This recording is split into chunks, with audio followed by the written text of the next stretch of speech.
Welcome to our channel. ఇంకా మన channel ని సబ్స్క్రైబ్ చేసుకోలేదా? ఇప్పుడే రెడ్ కలర్ సబ్స్క్రైబ్ బటన్ ని క్లిక్ చేసి నోటిఫికేషన్స్ అన్ని ఆన్ లో పెట్టుకోండి. Let's get in to the episode. ఎర్ర సముద్రం తీరాన దట్టమైన అడవిలోని కొండ ప్రాంతంలో దేవర, భైర తన స్నేహితులు కలిసి సముద్రంలో వేటకు వెళ్తూ జీవనం సాగిస్తుంటారు.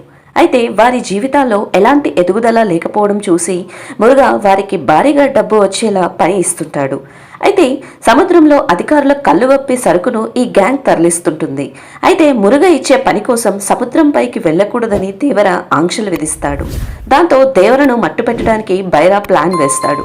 ఆ విషయం తెలిసిన దేవర ఓ అనూహ్యమైన నిర్ణయం తీసుకుంటాడు. సముద్రంపై వేటకు వెళ్లకూడదనే ఆంక్షల్ని దేవర ఎందుకు విధించాడు?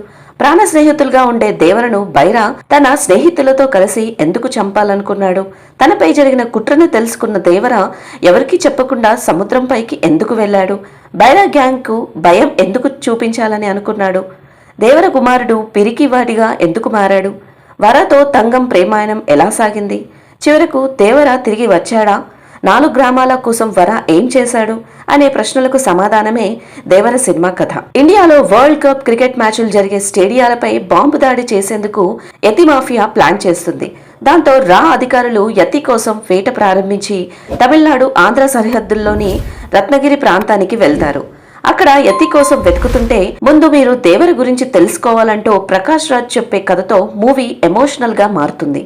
సైఫ్ తో జూనియర్ ఎన్టీఆర్ కాంబినేషన్ సీన్లు పవర్ఫుల్ గా ఉండడంతో మూవీ ఫస్ట్ హాఫ్ ఆసక్తికరంగా సాగుతుంది. ఓ భారీ ట్విస్ట్ తో ఫస్ట్ హాఫ్ ముగించడం బాగుంది. ఇక సెకండ్ హాఫ్ లో దేవర కనిపించకుండా పోయాక ఆయన కుమారుడు వర, తంగం మధ్య లవ్ ట్రాక్, కొన్ని యాక్షన్ సీన్లతో కొరటాల శివ కథను నడిపించిన విధానం ఆకట్టుకునేలా ఉంటుంది.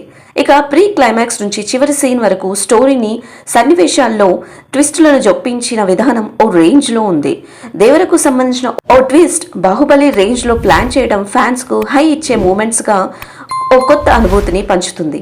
ఇక నటీనటుల పర్ఫార్మెన్స్ విషయానికి వస్తే జూనియర్ ఎన్టీఆర్ 2 పాత్రల్లో చాలా డిగ్నిఫైడ్ గా కనిపించారు. ఎమోషనల్ సీన్లలో యంగ్ టైగర్ గురించి కొత్తగా చెప్పాల్సిన పని లేదు. ఇక ఫైట్స్, రొమాంటిక్ సీన్లలో జాన్వీ కపూర్ తో కలిసి ఫ్యాన్స్ ను కేక పెట్టించే ప్రయత్నం చేశాడు. జాన్వీ కపూర్ ఉన్నంతసేపు తన గ్లామర్ తో కట్టిపడేస్తుంది. సైఫ్ అలీ ఖాన్ చాలా కొత్త విలనిజం పండించాడు. శ్రీకాంత్, అజయ్, ప్రకాష్ రాజ్, జాన్వీ కపూర్ తమ పాత్రల పరిధి మేరకు ఓకే అనిపించారు. దేవర సినిమాకు అత్యంత బలం అనిరుద్ మ్యూజిక్, రత్నవేలు సినిమాటోగ్రఫీ. ఈ 2 విభాగాలు సినిమాకు ఓ రేంజ్ ను తీసుకొచ్చాయి. అనిరుద్ బ్యాక్గ్రౌండ్ స్కోర్ సన్నివేశాలను భారీగా ఎలిమినేట్ చేశాయనే చెప్పొచ్చు. సముద్ర తీరం, అలాగే కొండలు, అటవీ ప్రాంతాన్ని రత్నవేలు చక్కగా కెమెరాలో బంధించారు.